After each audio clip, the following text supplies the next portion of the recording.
Here we are. It's January the 15th, 2019 now. Had a good year. Season's coming to an end here in Kentucky. I think season actually goes out January the 21st, which is next Monday. Had a hunter in camp this past week. He had several opportunities, actually had 2 misses on 2 good deer. Had another one at 25 yards and really couldn't get drawn on him because we had a lot of does in. Ended up leaving without an unfilled tag. He was here earlier in the year, back in September, and also had a miss on camera, so he really didn't have that good of luck. 3 misses this year. We actually had a really good first season here at ass shot hunting in Ewing, Kentucky. I had a chance myself, got out towards the end of September. I didn't have any hunters in. Had a real good buck that started coming in pretty regular of the afternoons. Was coming in 5, 6 o'clock about every afternoon. I got on the deer September the 26th, I think was my first evening in. Got in plenty early. Had lots of activity. Lots of deer coming in, does, smaller bucks. I was self-filming. The deer actually come in, it was probably 25 after 5:30, somewhere around there. Was coming in perfect. Got to about 50 yards. I was down in a deep hollow in a creek bed and the wind kept swirling on me. He got, like I said, within 50 yards or so. Kept throwing his head up, trying to get my scent. I felt the wind hit my back, go right towards the deer, and he blew out of there as soon as he caught my wind. At that point, I just went ahead and climbed down out of the stand, left. Pretty discouraged because I knew that it was an older deer, wise deer. Didn't think he'd be back in there in daylight hours again after that encounter on Wednesday night. Went back in. I think it was the following evening, freshened up the corn pile and checked the camera, and the deer actually had come right back in probably about 7 o'clock that evening or so, which, like I said, I'd already climbed down and left, so I knew that it wouldn't be good to stay in there with the wind doing that, and even if I'd stayed in there and he come back in at that time, he would have more than likely smelt me again.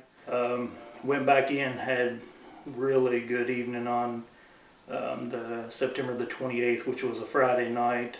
So 2 nights after I had the first encounter with him. Got in there early. I probably got in the stand at 2 o'clock, which is really early for early season like that. Had 5 or 6 goes come in, probably at about 5:15. Deer were on the feed early. Once again, I was self-filming.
The deer ended up coming back in. It was probably 5:30, 20 till 6 on that Friday afternoon.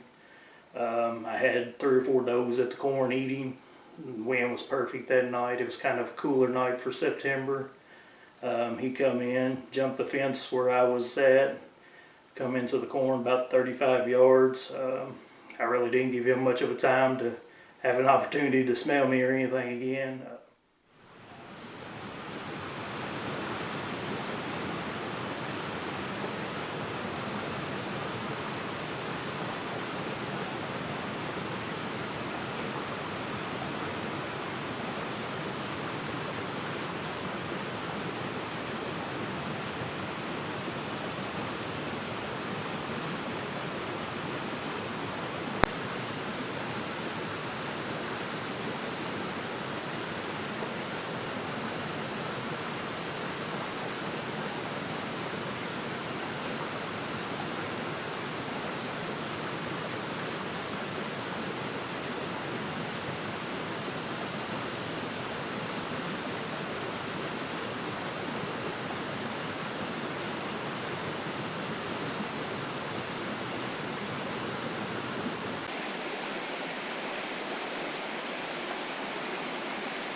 He only ran probably 45, 50 yards and actually fell dead in the creek bed that I was hunting in. Not 20 yards from the stand. He actually ran over the hill just about towards me. Like I said, here's the rack. See it there? Said really nice 9-point deer. Ended up scoring, gross score, I think he was 169 and some change.